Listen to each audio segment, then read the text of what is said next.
Sweet. Cool. Here we go. Here we go. I'm sweating. It's not good. Rein in the swearing. In sound post. Professional. Don't sound like an idiot. You are a professional. You'll be fine. I'm almost a professional, so we'll be okay. Yeah, I think the most daunting thing is like the cameras. Well, this is weird because this is all the behind the camera people on camera. Yeah. It's Which like is not why we do photography. We do it so that we can stay on the other side. This is going to be the most awkward thing ever. Exactly.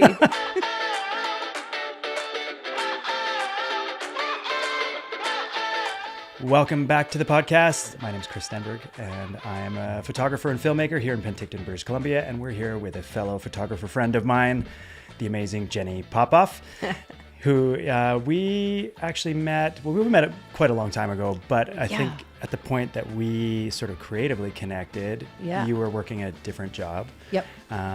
Leave that job. Whole different career, and you were like on the fence about leaving to go pursue photography full time. Yeah. Which you did. I did. Yeah. I didn't think that it was ever going to turn into my career and a way to leave another one behind, which wasn't scary at all, but just jumped in both feet. But yeah, how the heck did we? I think it was a small town, obviously, and like just a community. And I couldn't tell you, actually. I don't remember why we knew each other, but even the fact that I knew that you were going into photography obviously meant that we were already connected some way, somehow. Yeah, and mutual friends, I think. But I remember the first time that you helped me out, we shot together, was for the fashion show for the Dragonfly Pond Society, which was just like a volunteer kind of thing that we did as like a pro bono to just help out like a really cool organization. And I don't know if you remember, but like I didn't know what the hell I was doing and showed up with I think I just had an on-camera flash and that was it. And you were like, ooh, let me run home and get this, and this. I don't know. Yeah, I do remember some of that, but I don't ever feel like remembering or thinking that you didn't know what you were doing. I thought you were doing great already. I think the first time we might have worked together was you were in a photo shoot that I was doing. Right. And that's probably how I got to know, now it's coming back to me, that you were interested in photography. But the Dragonfly Pond one, that was fun. And and unfortunately, like COVID kind of happened right after that. And I don't think we ever really utilized any of that stuff for its full potential. But it's always nice when you can do work that turns into something meaningful or that can raise money for something meaningful. Exactly. It makes me look like a nice person too, right? Like yeah, that's usually what I'm just trying to make myself look like a nice person. That's all I was doing too. Yeah. At that point, I hadn't been a creative as long. So I was still doing it for and giggles and the fun. Well, it's interesting. So tell me a little bit about, sort of how you got interested into photography in the first place, and then, making those first steps into pursuing it as an actual profession. Yeah. So I started off, like I was working with people with special needs back then, and a really close friend of mine, she was a photographer, and she also, her main job was working with people with special needs as well. And so I've always been creative. So to work with her, working with the special needs guys, I asked her to like train me or teach me what she knew about photography, because she enjoyed it. She loved to have that outlet. So I said, just teach me like one of our students. And she did. She created some worksheets for me. She wouldn't let me touch a camera until I figured out like the whole exposure triangle. And then she let me use her camera for about 6 months. And then I was like, okay, like she needs her camera back. I'm going to need to get my own here. So my first camera was like a crop Sony. It was fun. I had a good time with it. And then from there, I wanted to work a lot with women, especially as somebody who's LGBTQ, working with women, promoting like body positivity and just women empowering women. So I got into boudoir photography. My wife, who I think is a solid 9.5 out of 10. There's always room for improvement. She's a 10. Come on. We know she is. Everybody knows it. But it was something where like she would be looking in the mirror and constantly just like judging herself. And I would always say to her like, God, I wish you could see yourself the way I see you. And then when I picked up a camera, I was like, you can see, you can. So started taking pictures of my wife, and then that translated into working with a lot of women, all shapes and sizes, doing boudoir photography. And then that whole female empowerment kind of thing just took off, and it translated into working with a lot of realtors and mortgage brokers, and just like more of my corporate side of clients, and just still sticking to the female empowerment and just women in business and just uplifting each other and supporting each other. So that was my main goal and my main drive back then.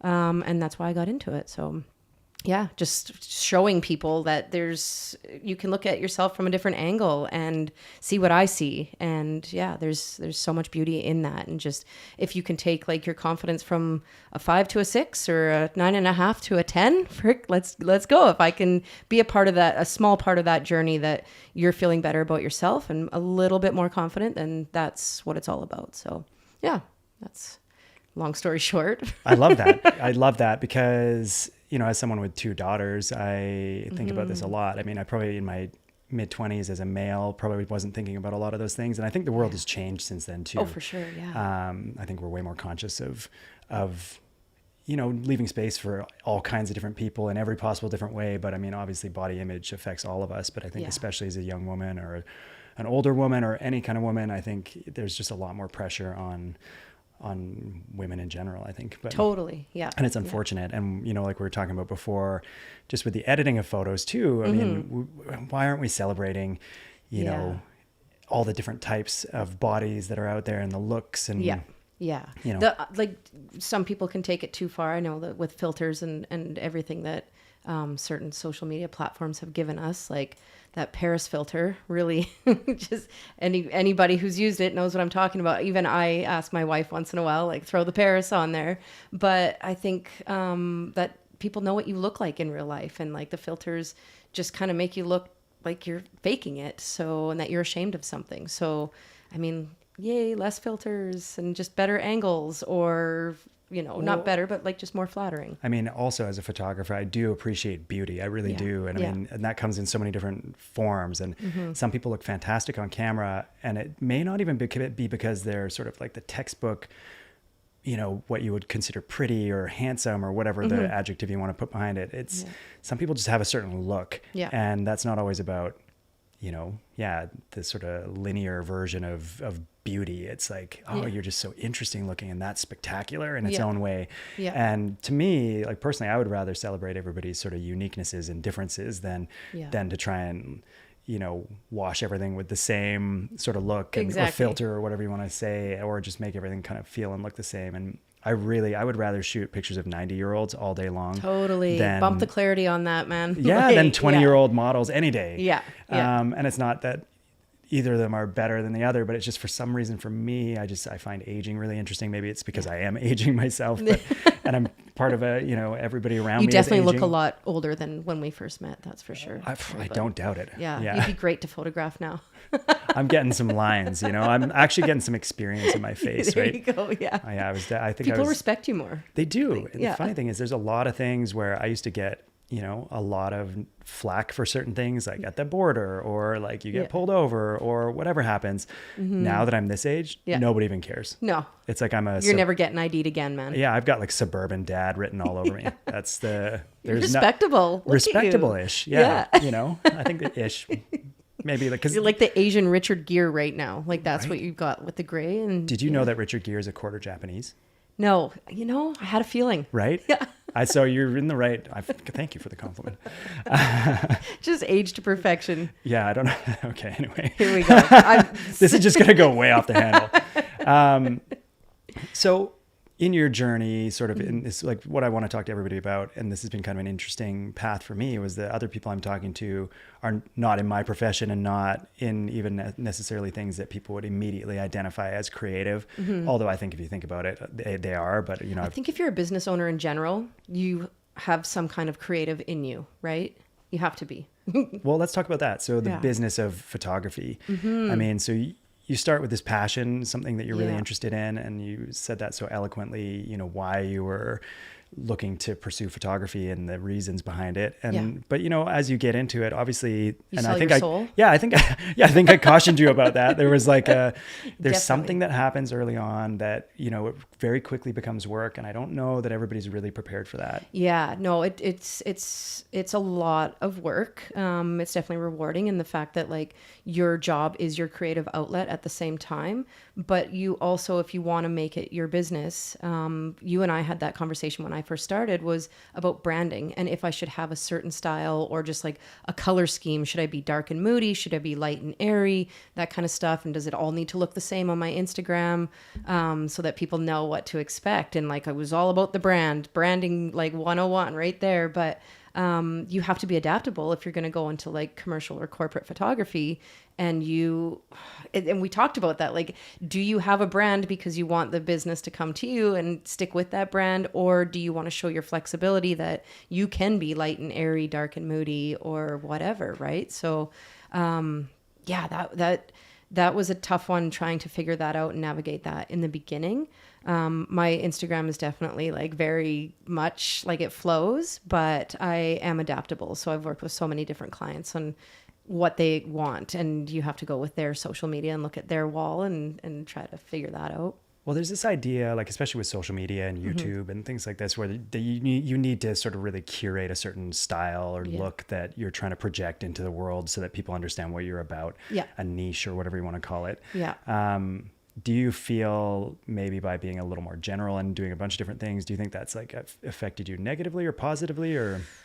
I think positively. It depends what you view as like successful or positive though, right? Like it's either meaning or money, if you really look at it that way. So for me, I, at the time, had left my career, like super, super cushy, worked for the government and had job security. So for me, it was money in that time. But then it shifted to the point where like I had to actually take a break from it. And now for like coming back to it, it's more about the meaning. So, it actually just really depends on what success means to you. But if it is money, then, you're going to have to do what the client wants and let go as an artist of your ego. Like, and as artists, like it's really, really difficult when somebody says they don't like something that you've done for their business and you're taking it personally because like that's your art. So you got to put that like to the side, like throw your ego out the door and put the client's ego at the forefront.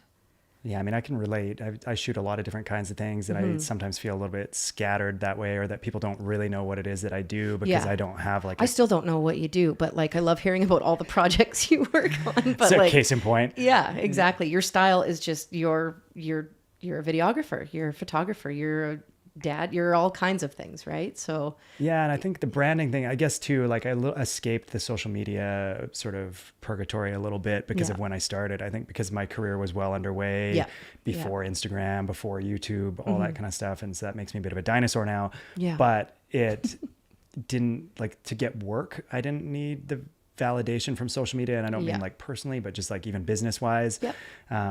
Most of my clients are not coming to me from social media, although like we were discussing before, like I do think from time to time it does affect me, maybe not having done as well as I could have, or not having some very clear theme or a bigger following or whatever the metrics that people are looking at to like decide whether they want to work with you or not. So I've been fortunate. Imagine though, like if you were doing all that other stuff, because like when you are like a photographer or videographer, like you're more than that. Like you're doing your editing, you're doing your social media management, you're doing all of that stuff now.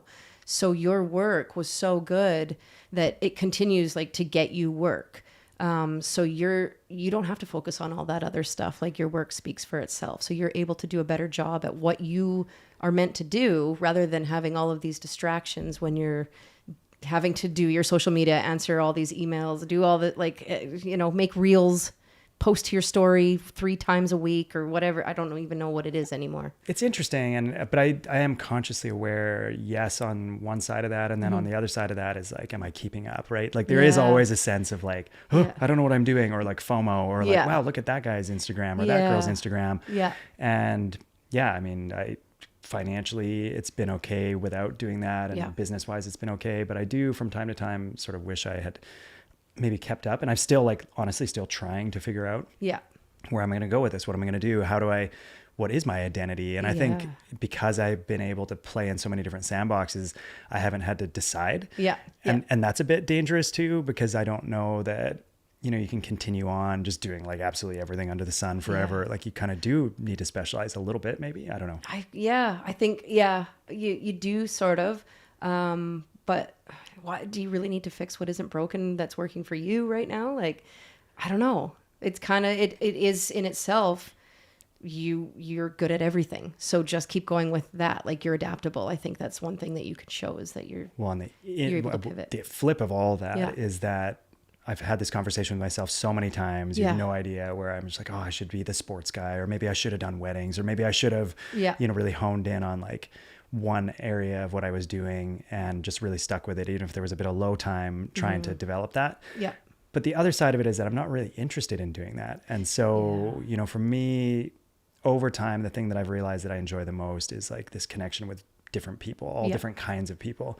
And so whether that's filming an interview or taking a photo or shooting product photos for a client, but it's like the exposure to a lot of different things and a lot of different ideas, and I'm constantly learning. Well, that's you're always learning. Like you've got the amount of projects that you do and that you tell me about. It's like, God, you when you're done with photography and videography, like go do that. You know enough about it. Like it's so cool. But it is, I love that part of it, and I think for me that's the thing that keeps driving me forward now. Like in the beginning you get so wrapped up in the technical details of photography, and you're learning and you're like trying to master like a technical craft and an art. And you're trying to come up with a visual style and work on, the artistic side of it.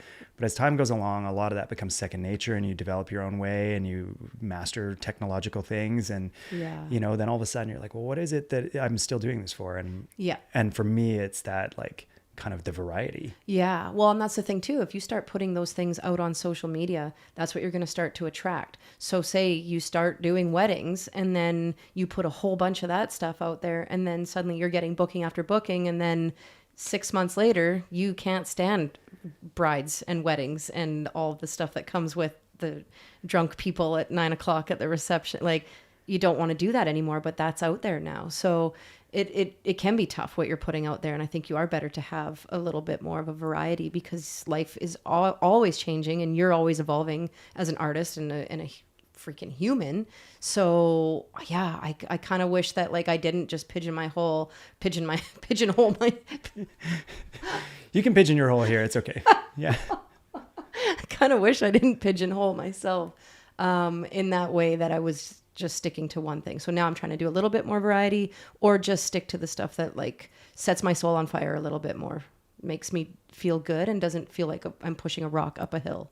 But that is like the evolution of a career too. I mean, you're a bunch of years into this now, which, might feel like a while or a long time even, but I mean, it's still early days. In perspective, like this is a career or an interest or a passion that you can pursue for your entire life. So you're probably going to constantly evolve no matter what. And it's cool to see that happening. I want to hear where you're going to go with that. Like what is right now, like something that, I mean, you've done a lot of work and kind of got acquainted with that idea that, hey, like to make this business work, you're going to have to do a solid amount of like other things. And also just like some jobs you don't want to do necessarily, but are necessary for business to move forward. And I shouldn't say not want to do, but maybe aren't the thing that sets your soul on fire. But right now, now that you've had a little bit of time to sort of, recalibrate the machine, what is it that you're... It's definitely not going to be weddings. Tell me about that. Let's talk about weddings. I think it's the elephant in the room. Is it not the first question that people ask you when you tell them they're a photographer? Like absolutely number one question. Oh, so you do weddings, or do you do weddings? Or it's almost, even for me, do I look like a wedding guy? I mean, this is kind of awful to say, but I just say, like, you know what? I didn't even really like my own bride in the process of planning our wedding. So I don't want to deal with one that I'm not financially tied to. No, I'm just kidding. It's just, I think it's a stressful day. There's a lot of, I like when there's planning. I like knowing what things are, when they're going to go to schedule and the times and everything like that and what the expectations are. And I feel like there's so much that can go wrong on that day, and you can't just ask somebody to back up and walk down the aisle again. Like, my shutter is fast, but sometimes you miss those moments. And I beat myself up if I miss like the initial kiss or like the pullback of the kiss, like those things I'm extra hard on myself for. And then people who are wasted, there's a lot of like partying and alcohol and stuff like that that's involved. And like when I'm going to shoot a wedding, that's not going to be me. I'm not going to show up with a beer and getting just as wasted as the guests and everybody else there. So it can be hard it's like herding cats. When you're doing your family portraits, when you're trying to do even your couples portraits, when you're trying to shoot the reception, all of that stuff, nothing's consistent. You can go and look at the location, you can check out the lighting, you can do all of that stuff, but in the evening, like, it's just everything it's so out of my control, and I don't like not having control. So I don't know, it's not my favorite. On the other side of that too, though, which I totally understand everything you're saying, and I've shot a few weddings, but only really for friends. So I've never done it professionally, which is, I guess, maybe why I always have a little guffaw at that question, because it's literally like I have no experience doing weddings, really. Yeah. I've only done it for friends, and they've been pretty nice to me, but I've heard so many stories. Yeah. But some of my favorite photographers on Instagram, for example, are wedding photographers, like 2-man studios. Like, they're unreal. Yeah. And when I look at wedding photography in general, but certainly at that level, I just see like so much opportunity. You have all these people that are dressed to the nines in a beautiful location, and they want their photo taken. And some of my favorite photos I've ever done are from the very few weddings that I've shot. You're right. They are at their best. They've had their makeup, their hair, the location is beautiful. Like, I get it. Realizing there's a lot of stuff that comes with that on the day. But man, I mean, like, the opportunity to take a beautiful photo in that moment, usually they like plan the time around a magic time of the day, in a beautiful location with beautiful people that all are dying to have their photo taken. And I just, that in a lot of the work that I do, I'm like pulling teeth to get somebody to be on camera. And there's some natural, you get those, you do get the natural, like just the genuine happiness, and the, like, you can capture a lot of that in the day without telling somebody to just look happy. Right. So I get that. It does make sense why people do it. I think the other thing is just the social battery. Like, as I'm getting older, like 40, I mean, I know it's not that old, but like my battery gets drained. Yeah. Easy. That's okay. I'm ahead of you. But yeah, I find that after a while, I just start to lose my steam, and then I'm not there doing the best job that I can if I'm only there for like 3 hours as opposed to doing 8 hours. By the 7th hour, when I've got the drunk brother coming up and say, like, take a picture of me doing this, and you're like, actually use your cell phone, because I'm pretty sure the bride will not want that in the end.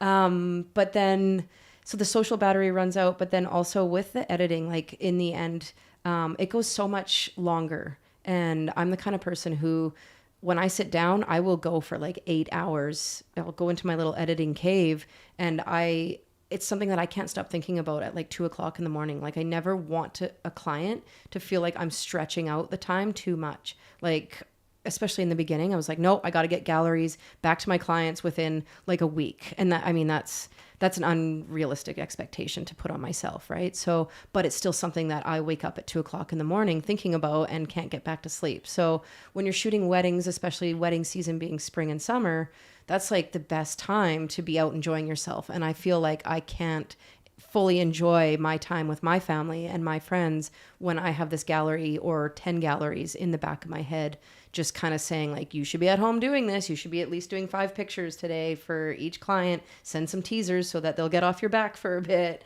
So it is something that, like, I can't let go of. So, and I guess that's just maybe ADHD or OCD or something. One of the if anybody knows like a medication that will help with that, like, let me know, because therapy and it just ain't cutting it. I was just in America, right on the other side of the border, and the things that you can get in their pharmacies, man, I'm telling you, really, we don't have half of that stuff. Yeah, I think weddings would also be, I said all that nice stuff about it, but I could also see why it'd be so challenging. Yeah, I think anybody who is doing wedding photography, like, good for you. Like, you are a good photographer then. Like, you're better than I am. My patience has just run out with that kind of stuff. But maybe there's a case to be doing some of it, or, sort of pick and choose? I mean, it's really hard to say no as well sometimes if people are coming to you for that, and then they'd be like, well, why? Yeah. You got to make up some nice reason. Yeah. I just don't like you or whatever. Yeah. But also you could be busy, right? But so what is the thing then? What's drawn you back in, and we'll talk about sort of where you've been, as well in between. But yeah. I took a break to focus on some other business opportunities that still allowed me to be creative. But getting back to photography again, I do like working with families, and there's a lot of families that I've been working with since doing the first birthday cake smash. And now the kids are 6, 7 years old. And every year I'm doing a shoot and getting to watch these kids grow. And as somebody who doesn't have kids, it kind of fills my heart and my cup a little bit. So I love working with those people. So I've gone back to just working with clients that I already have. I'm not taking on a whole lot of new clients. I want to continue working with the people that I feel comfortable with, and that have shown me that they respect the work and the process and just my timeline and my prices. I don't have to explain anything. I don't have any of these clients saying like, could you do it for less? And then I have to say, well, I could do it for more. And then you see that like that look on their eyes, like, yeah, maybe I shouldn't have said that. That was really stupid. That's it. I mean, the pricing, we could have a whole all day long seminar on dealing with clients and prices. Knowing your worth. Yeah, totally. It's hard. Yeah. And people don't always understand, how difficult this job actually is or what's involved in it. And maybe even if it's not difficult, say in that moment, but there is a lot of back end things that need to happen for you to be able to show up and do a good job. And when the price starts getting eroded, it takes away your ability to handle all the things that they don't see. Yeah. And do your job properly and deliver on time and like actually have that photo archived and backed up somewhere all these kind of things, like just stuff that nobody would really think about until like you're like, oh, I didn't have the budget to back up your photos and they're gone now. Yeah, exactly. Or whatever. That's just an example. Yeah, totally. Yeah. With the families, and the clients that I'm continuing to work with or that I'm keeping are just the ones, I think time is my biggest thing because I have so little of it. And the ones that I know that respect the time and the process, those are the people that I want to continue working with or going back to. Like, I mean, we've talked about how difficult sometimes your corporate clients can be. No offense to all the realtors that have ticked me off in the past, but there are a select few that I will continue to work with because they do value that time and they know what it takes. And actually they can be a lot of fun and really quick shoots because they want to get as many shots as possible of them in different outfits and different scenarios. And we bang it out really quick because they got a busy schedule. I've got a busy schedule. So they're actually kind of awesome to work with when they show up and they can make it nice and quick and easy for me. When it's an hour later and they're saying, hey, can I get some teasers? And you haven't even taken them off your camera yet. That can be a little bit annoying. But yeah, I still like working with some of my corporate clients because they do know what it takes to run a business. And when they respect that side of it, then I'm willing to continue working with them. And then I think boudoir will just always be a passion of mine. So I took a break from it, but now I think I'm going to be a better photographer for it because I just enjoy it. So, and just seeing the art of it and not worrying so much about what I'm charging and go back to the basics, like why I started doing it. So yeah, so I'm excited to get back to doing that. I only do boudoir for one person. Yeah, I would imagine. Yeah. Yourself? Yes. You're doing dudoir? Yeah, dudoir. I love it. Is that a thing? It is. Oh my goodness. I've done a couple of dudoirs and they're actually, get somebody from the LGBTQ community, like get a lesbian to shoot your husband, it kind of works out perfectly, right? Because you don't have to worry about him taking his clothes off in front of me. And I can appreciate a good angle and some, Dudoir. So it's a thing. Yeah. Okay. So I just haven't gone down this realm enough. I've had a long sort of corporate career, I would say. Yeah. So it doesn't come up as often as, but interesting. Yeah. And that goes back to like just details and like the stuff that I like to look for. And like you said, you could shoot, seniors and the aging population because they have those features. And I find that a lot more so with men, that you can get a little bit more gritty or edgy with it, whereas women do sometimes want a little bit of a softer, but that's not my style either, is the soft and airy and the white vignette and all that. Right. Tell me a little bit about some of the other things you've been doing. So, and how important has it been like, obviously you're still doing other creative avenues, and photography has still been there, but maybe took a little bit of a sidestep for a little bit while you developed some other new exciting things to do. It definitely did. I'm a tattoo artist as well. So I was doing tattoos on the side, and photography was my main gig, but then it slowly started to shift to where photography was taking a sidestep. And I think that that it goes hand in hand with where my passion started to just kind of fall out for that. And also like, just if you think about pricing and everything, and where like making the most of my time again is, you know, I can charge for a photography session, and then for a week or two or however long, I'm still working on that same project. Whereas with like doing a tattoo, I'm designing it, I'm doing it. And then if I don't really want to see that person's face again, I don't have to. But it's also, I always loved drawing and painting and that kind of stuff. So that was more so my passion. And I think photography actually helped with that, because I was able to see things with a different eye. Definitely learned my like highlights and my shadows and stuff, and how to kind of translate that into a tattoo or a drawing. So that it's just so nice to have like everything that I do is a creative outlet. So to me, that in itself is success. Like, that's my definition of success, is that like literally everything I do makes me so happy. I get to be creative all the time. So sometimes I'm not feeling creative, but it still works out. There's still things I can do. So yeah. I've been struggling lately with this idea that, you know, it's hard because you're in a long relationship as well.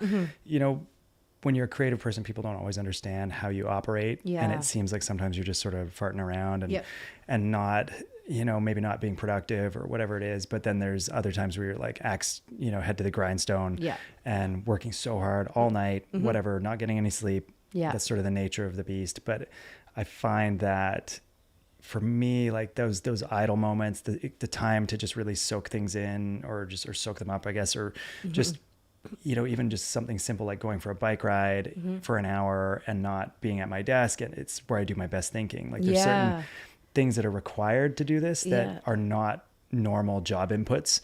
And so when people start looking at you in sort of a more like linear, like career way, they forget or don't even know maybe that the things that you need to continue to do your job may be like totally different. So for you to, you know, really like find yourself in the tattoo world, photography helped with that. And then, you know, to get back into photography, probably doing tattoos and taking a little bit of a creative diversion, you know, has helped bring you back to photography too. And I think it's interesting. And I guess all careers are like that a little bit, but I think especially when you're someone that has chosen a bit of a difficult freelance path that, you know, you really have to be on and showing up. Like nobody's going to force you to be there. You have to go out and make that all happen all the time. Which can be very difficult for somebody who has a tough time with time management and ADHD and that kind of stuff. But that's interesting that you say that, like, you have to, you know, you got to go and do your bike ride for an hour, and then that gives you that kind of that break, and then you can come back and you can, like, your battery is recharged. So for me, taking a break from photography and just going and sitting down and just like drawing something, like doing a sketch or doing something like that, that gave me that break that I needed from photography, so I could go back and be better. And then I was able to turn that also into a career. So to be able to switch back and forth when I need a break between each one, like, or from each one, it's really cool that, like, I can still do it and make money from it. Right. So having both of those, and then my wife and I have started a jewelry business, so I get to do engraving as well. So that also translates in there too. Like, it's all just creative. So when I need a break from one of the three things, I can literally just go to the other thing and know that I'm not wasting my time. Because, like, again, time is just such a huge thing to me, and I want to feel like I'm making the most of it. And so if I need a break from editing and I can go and draw a picture, or I can go and, you know, do a bracelet or a necklace for somebody, then I'm happy. I still get to see something that I've done at the end of it. I like that feeling of like a final product or a finished product. I like to see that. I think the through line on all those things that's interesting is that you're very entrepreneurial. Everything you're doing is also a business as well. And I can see within business, you need to be pretty diversified to survive. You know, we talked about the niche thing. One of the downsides of a niche is that when your niche comes under fire or something changes in the world and you don't have anything else to do, it can be really challenging to get through that time where maybe whatever it was that you're doing is not cool anymore or not desired anymore or whatever commercially in that moment.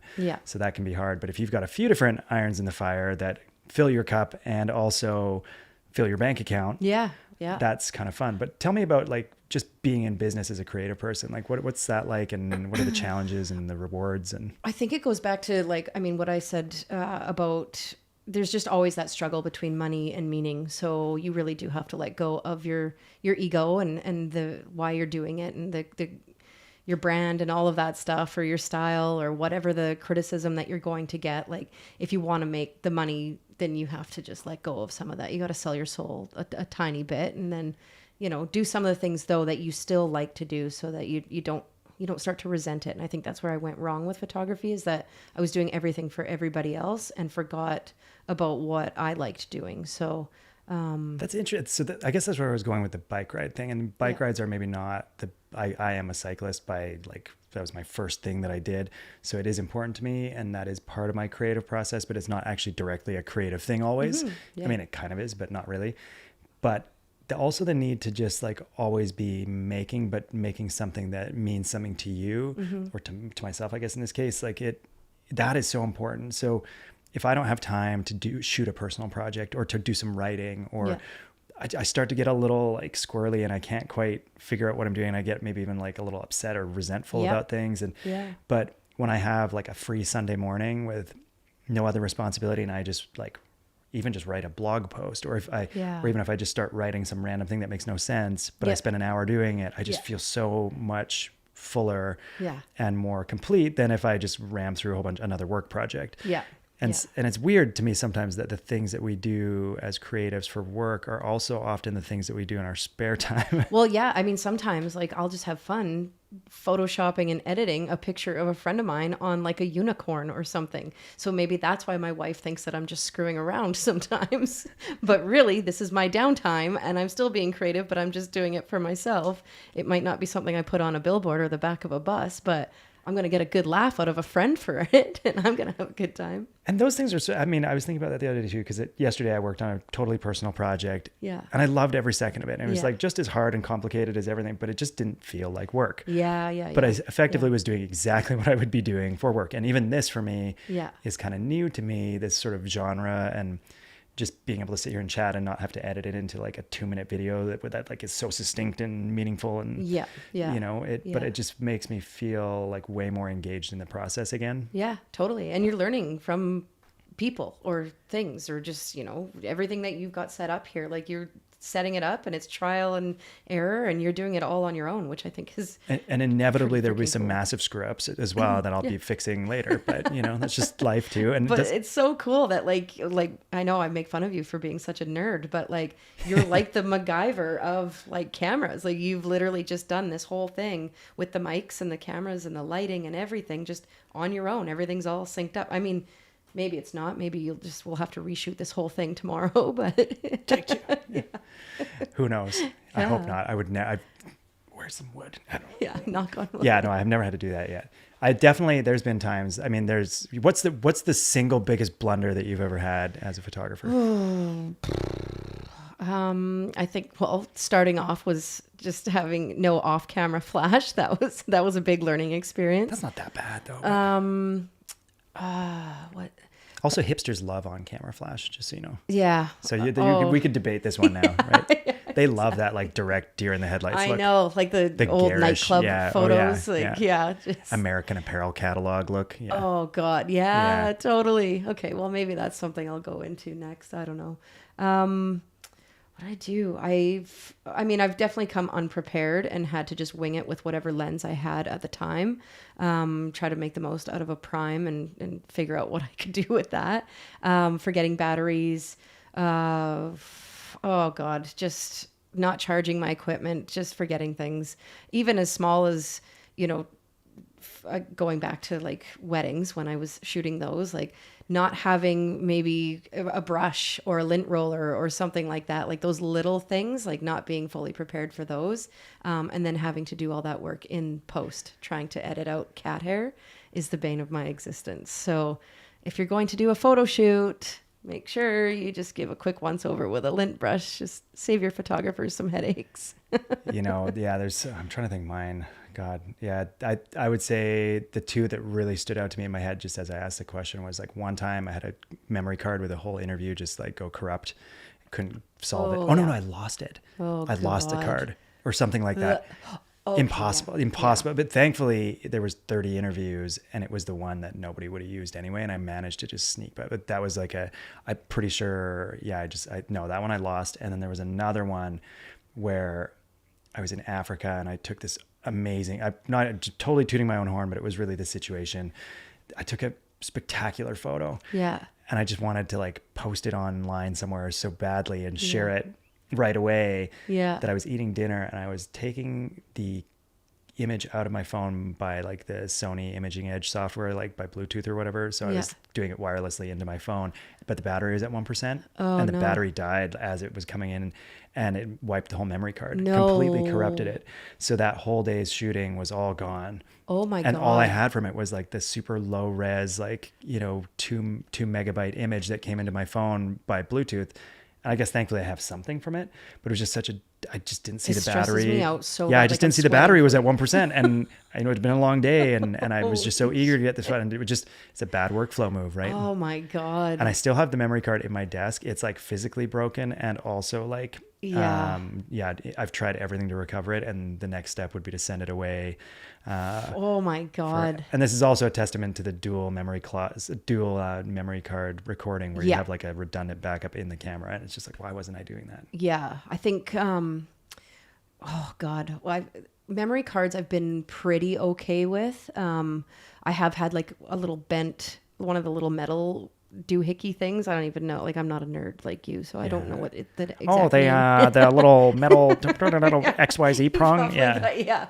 You know what it is. I don't even know. I've had to bend that back into place and pray to like every photography god that it was, because it was an event that I had shot. So that was definitely stressful. And then what else? Oh, it's actually, okay, so I wasn't shooting this event. We had a grand opening for our new studio that my wife and I own downtown. And we had a friend the one who taught me photography, she came and shot the whole thing. And the morning after the event, she brought the memory cards because I said, like, I'll just edit the photos. All you have to do is just shoot. So she brought them the memory cards the next morning when, okay, in my defense, it was a great night the night before. So I wasn't firing on all cylinders when she brought over the memory cards the next morning at 7:00 in the morning on her way to work.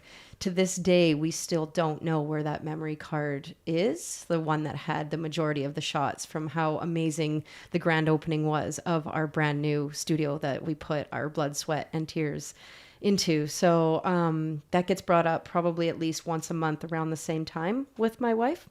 Let me guess. That's like at breakfast on a Tuesday the 3rd or something. Yeah, that's what it is. Yeah, exactly. Yeah, it's great. I'll never live that one down. So that was a blunder of photography, but just, yeah, it was not good. I can't wait for that thing to show up. It's going to show up. It is. Oh man, I've gone through every single memory card that I have in every bag. I took her in there. Yep. Okay, we're good. Yeah, so that was a big mistake on my part. Yeah, I can't think of any, like, I'm always like, I try to be super over prepared in every sense. Like I'll bring every single battery, every flash that I have. Like I'll be charging for 24 hours. Like, I feel like I've heard stories of people showing up with no batteries, with no memory cards, things like that, and the whole shoot's canceled. I'm like, I have never done that. And I feel like it would be, that's just like, you're done. Yeah. The wedding that I shot recently, because it had been so long since I'd done a wedding, I had to go back and get my backup camera, because I was like, this is just going to be one of those things, like one of those times where I wish I would have had it. So I actually contemplated leaving it at home, but I went, and actually it wasn't at home. So I had to drive down to our studio and all over town to find the camera, which was separate from the batteries. So I was all over the place and just added more stress. But yeah, I haven't had a lot of those. I think in the beginning, I don't think I sent enough options to my clients. So I did have one client who I think I only sent like 3 or 4 extra images for them to choose from when I had a whole whack. And it was based again on my ego and what the ones were that I thought looked good. And then she asked for more, and I was a little bit butthurt that she didn't like the ones that I had chosen. So then I edited more and sent the gallery off, and she ended up choosing ones that I thought just were not good, but she liked. So again, letting go of that ego and knowing that there's other perspectives out there, and some people have a different eye for things than I do. So trying to get more angles. And I think educating yourself on posing and that kind of stuff. I really wish I had done more research back in the day instead of just like the few poses I had in my pocket. So yeah. Posing is an art all on itself, though. That's like a whole different, and to find that in everybody in their own way. Yeah, exactly. So that it's flattering. And depending on the look that you're going for too, right? Like if you want them to look, strong and empowered and that kind of stuff. And yeah. It is funny too, because I feel like in photography, there's a sense that and I am guilty of this. There's a sense that like anybody can do it because it's digital and because it's more accessible now. Yeah.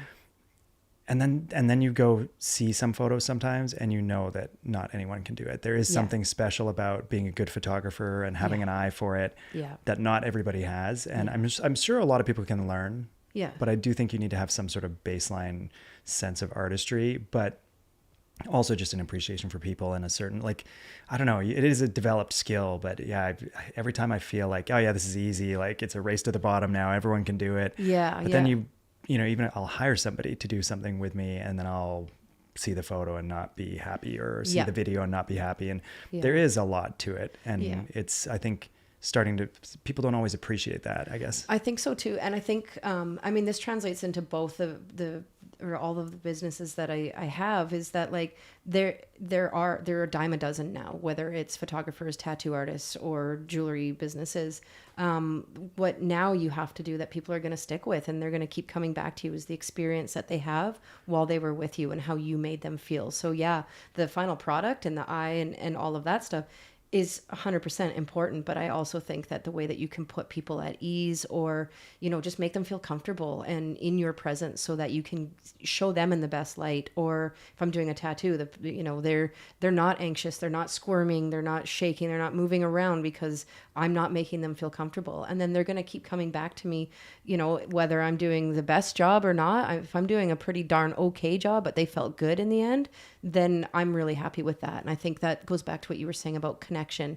And that's also how you can feel successful. It's just like you've made a connection with somebody and they have connected to something that you do, right? And if you're doing it for them, then they're going to keep coming back to you. So absolutely. I think ability is definitely like a big part of it, and obviously the artistry behind it. But I would choose, like, again and again, the person and how they are to work with, and be around, because you might be spending a lot of time with that person, as either a colleague or a client or whatever. I'm always about the personality over the ability, because as long as the ability is like most of the way there, or there's potential to develop that. Well, you can Google how to make a picture better, but you can't Google how to not be a jerk when you're taking photos or doing a tattoo. Yeah, and a lot of that's chemistry too. If there's somebody you really just don't get along with, it doesn't matter if they are the greatest photographer on the face of the earth or not. Like, it's, especially if you're collaborating together as coworkers or co-creators, it's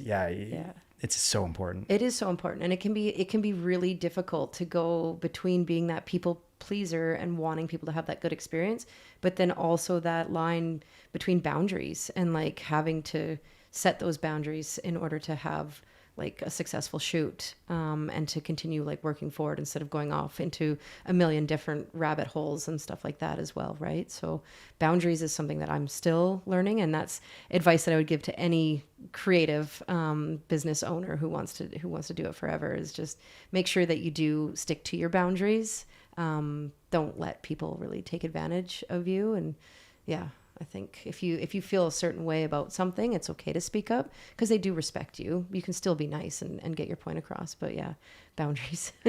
I like that that's a thing for you. I mean, and a lot of people don't have those boundaries. They're just like, they're so eager to work or just get clients or money or whatever. And maybe you have to find that spot too and earn it. Yeah. But well, yeah, that was me back in the day. Like I would shoot just about anything and at any time of the day. And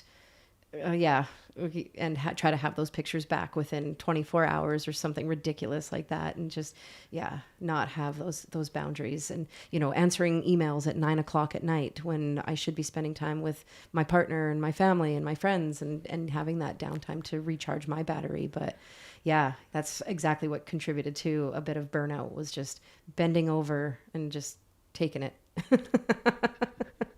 Not having the boundaries. Kind of lastly, just one aspect of this. So I titled this originally, it was called Creative in the Community. And then I just called it Creative X Community, just to be a little more modern. Yeah. Collaborating community and creativity. I guess it's Creativity X Community. I think that's a huge one for where we are. Community is a big thing, being a small town, but yeah. Yeah. Like how do you think your work and what you're doing is sort of building a community kind of around what you're doing? Building a community. Maybe not necessarily building, but like how important is community in your work, I guess? I think, you could look at it two different ways. Like it can be a positive, but it could also come back and bite you. So I love the fact that like I basically grew up here, and I have so much support from the community that I didn't have to do a lot in order to get my initial clientele. Like it just kind of snowballed, put a few pictures out there, and then people just started booking, which was really cool. And I love that about a small town. It was just word of mouth, Penticton. It definitely helps. But on the other hand, bad news travels even quicker. So I don't think I've had a lot of bad reviews, but you always want to be just a little bit more. I don't even think I've had a bad review that I know of, but I mean, maybe you've heard stuff. I don't know. Yeah, there's this one person that definitely had. No, I'm just don't kidding. Work with Jenny. Yeah, no, I don't. Yeah, really difficult. I don't think so. Has too many boundaries and just zero passion. She doesn't reply to emails at 9:00 at night. How could she? That one will haunt me. It will. But I think, you're not able to hide as much in a small community. So if you do get a bad review or something, or you tick somebody off, that it's going to get out there. So, but I love our community, and I think it's helped me so much, just having my family that's from here and my friends support me, that, it's not only just my friends, it's my friends' friends and my mom and my mom's friends and stuff that support me. So it's led to so much more than I think it would if I was shooting in a way bigger community. I think the smaller community has helped me personally. Creatively, you must have a bit of a community as well. I would say, yeah, I do. I mean, everybody that I work with is in some sort of, all of our friends we have the same friend group. So they're all entrepreneurs. They all, they're involved in the food and the wine industry, or they're doing something with social media, or, in our shop, I work with another tattoo artist, hairdresser, my wife, who just is a jack of all trades. Like she's constantly doing DIY. I wish sometimes she would just take 5 on that. She's a go-getter. Yeah. But Leslie, who taught me photography, I mean, I love getting out and shooting with her and doing it for the fun of it.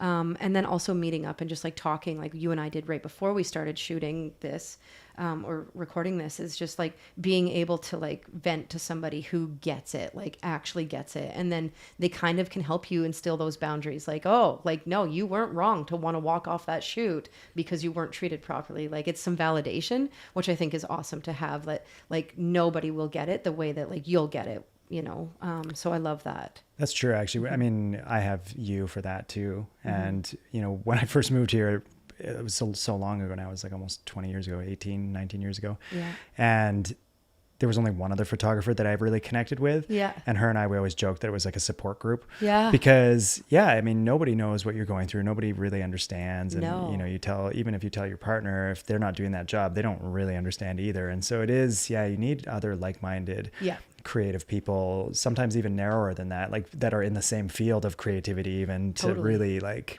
you know, connect with. But I do think all creatives have this sort of kind of similarity between us all, regardless of the medium, that we're all a little bit, you know, a little aloof and a little, you know, scattered sometimes, and totally scattered. Always have too many ideas and not enough time, and you know, these sorts of things. So. And just trusting that it's going to be part of the creative process. Like, it's part of the journey, right? It's not the destination. That like, let's just enjoy everything, man. Let's create art.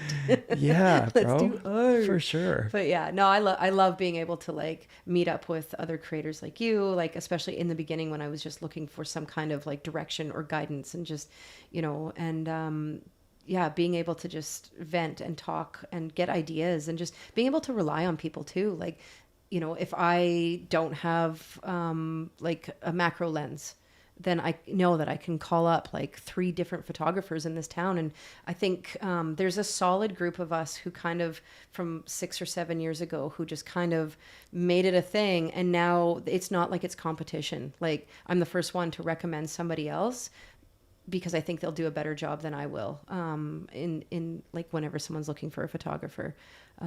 So yeah, I like Don't sell that. yourself short. Yeah.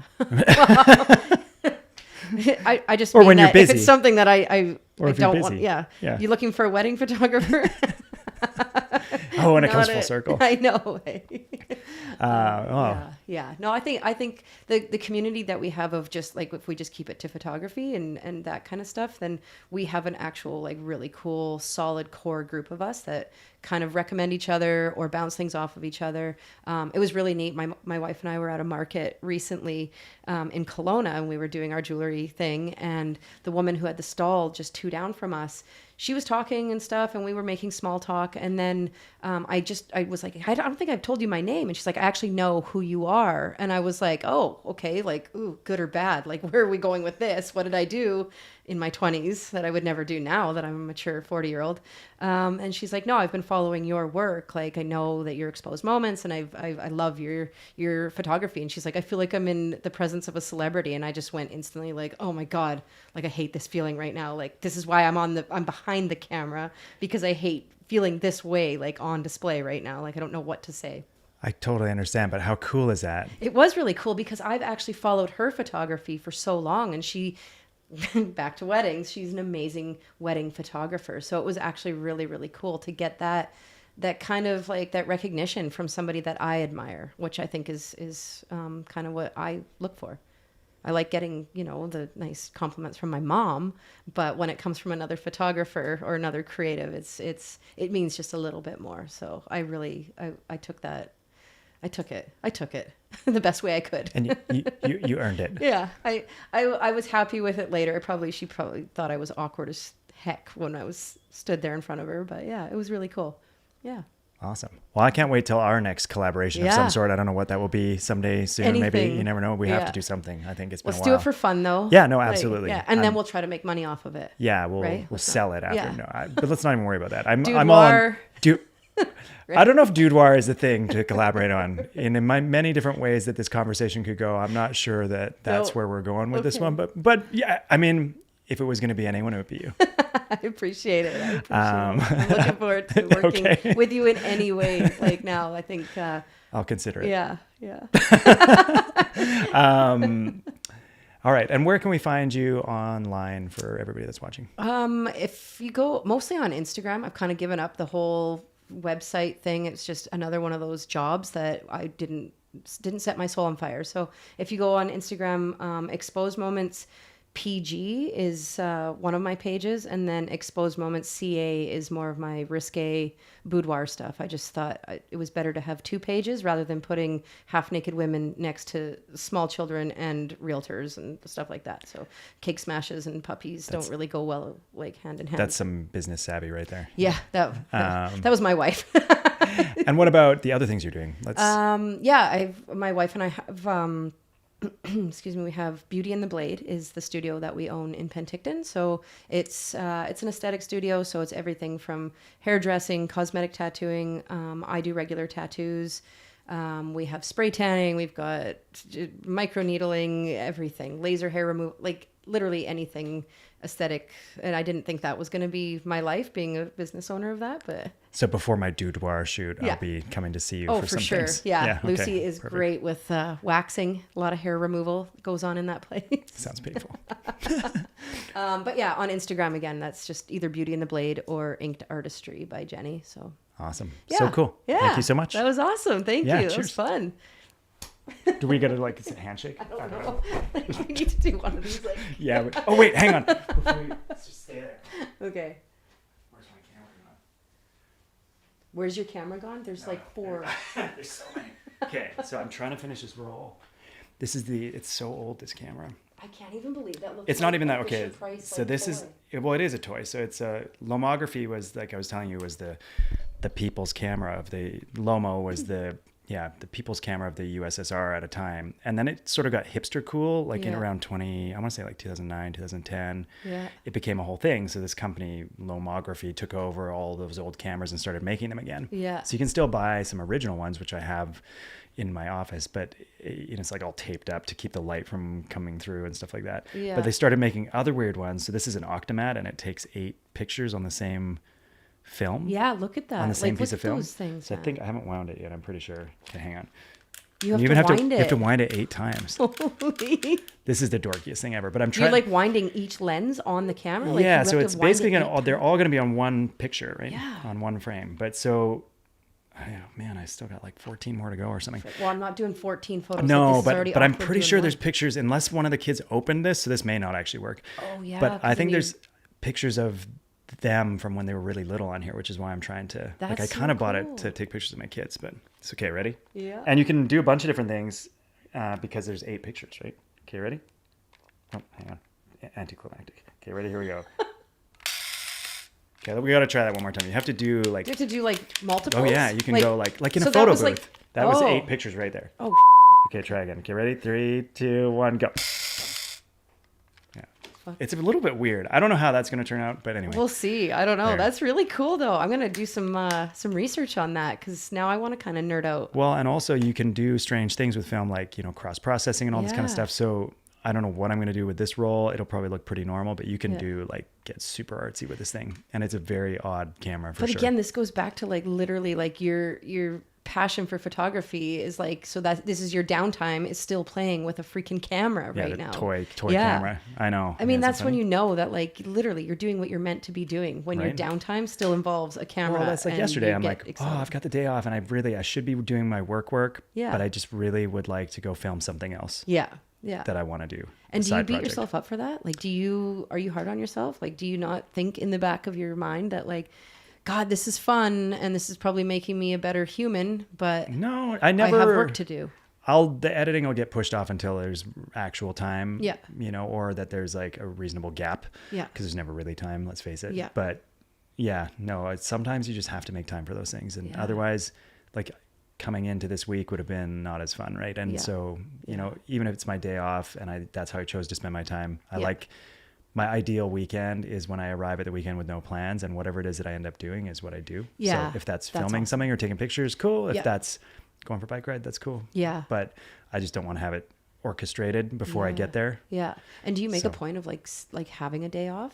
Lately, yeah. Do you? Yeah, I'm starting to get better at that. Hey? Yeah. And we really worked on that as a couple. Yeah. Trying to get the same days off. Because there was a period of time where like we only had one day off a week together, which is more than some people have. Yeah. But we were just really struggling to like, it's like you need that one day to do chores and all that like useless crap that you have to do at home. Yeah. And just like in your life to catch up on. And then you need one day off. Yeah. Like, so if you have a 2-day weekend. Yeah.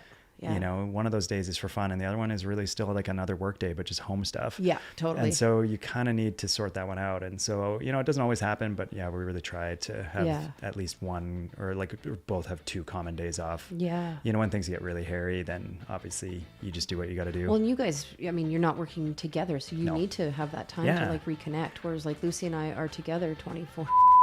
24/7. We're always together in every business that we're doing except for photography. I mean, that's awesome. But also you guys are more creatively closely aligned. Like we are like very different. And I don't think it would, our skills in the work sense don't really line up the same way that you guys do. So yeah, we have to make sure that when we do have that, like we make a point of Sundays is just like our day off and together. And like, we have to like almost have like a come to Jesus moment where we're like, we need to stop talking about work. Like, do we have anything else in common anymore? Because like, it doesn't really sound like it, because all we're talking about is work, and then we're getting worked up, and then we're not enjoying fully that day off because it doesn't feel like that, right? So and I think both is, I have to make a conscious effort to try not to talk about work on my days off and things too, or even at the dinner table sometimes. I know. Or whatever. But when you're both doing it, oh man, I know. But sometimes that can be amazing because you're so in it together, right? Exactly. You do feel that connection. And if that's what you have, like, just embrace it. But but you do, it's funny how we like make these problems for ourselves, but you do need to consciously find a different route sometimes. Yeah. Cool.